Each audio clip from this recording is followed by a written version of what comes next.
you, Mr. Adams. Mr. Johnson. Hi, how you guys doing? Senators? One of the things I wanted to bring up, first let me tell you who I am. Name's James Johnson. I'm co-founder of a group called E Pluribus Unum, and one of the leaders and spokesperson for the Ohio Unorganized Militia. I've spoken to many groups around Ohio and in other states, and I've also helped start some groups. Now, what I wanted to touch on was what Mr. Thompson said. I think he focused on a key point, which was why these groups are forming. Why is it growing like it is? And that's some of the topics that need to be addressed, and I think maybe you can talk to some people on the inside like you have here to answer those questions. To put it to you bluntly, some of the legislation that's coming out of Washington, some of the executive actions that are taking place, ladies and gentlemen, these things started a revolution 200 years ago and got this country started. And the people are seeing this. The national news media and the actions of this government is some of the best recruitment we could have. We don't have to say much. All you have to do is talk to the average person out there to tell you, how do you feel about your government? And the people you look at here, we're the calm ones. We're the ones that calm people down. Now, I'm speaking here as a representative for my state and other groups that I know of. The animosity that I see out there between the citizens, all of them, and the government is frightening. What they did was, after listening to all these abuses and government atrocities that you're going to hear here today, and they saw they were going to no avail, they decided to see what they could do to become part of the solution. They looked into the law, and under Title 10 U.S.C. 311, saw a phenomenon known as the unorganized militia that consists of all people, even the people taking these pictures right here, everyone.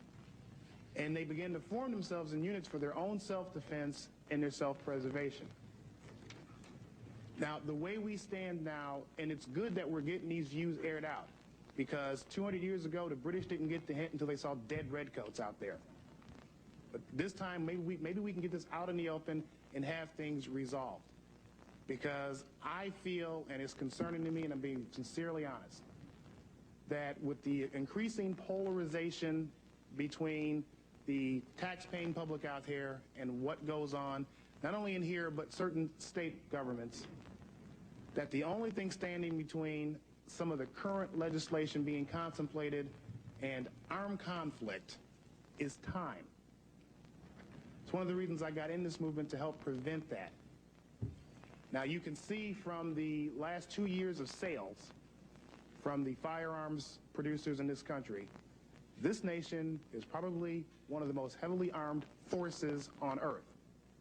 And I have heard more and more people say, if one of these black-suited, armor-wearing, state-sponsored terrorists come kicking down my door, I'm going to blow somebody away. They don't call themselves militia. They don't even call themselves patriots. They call themselves American citizens who are getting tired of confiscatory tax rates, increasingly heavy regulations, which is, they believe, are leading them down a path to involuntary servitude.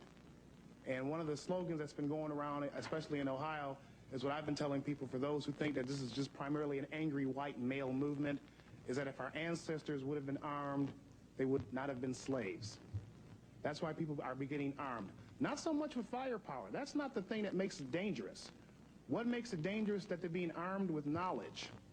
What you're going to see is a growing number of citizens, and you're seeing that now, that's why we're here, move away from the authority that is here in the Beltway and begin to create their own constitutional authority.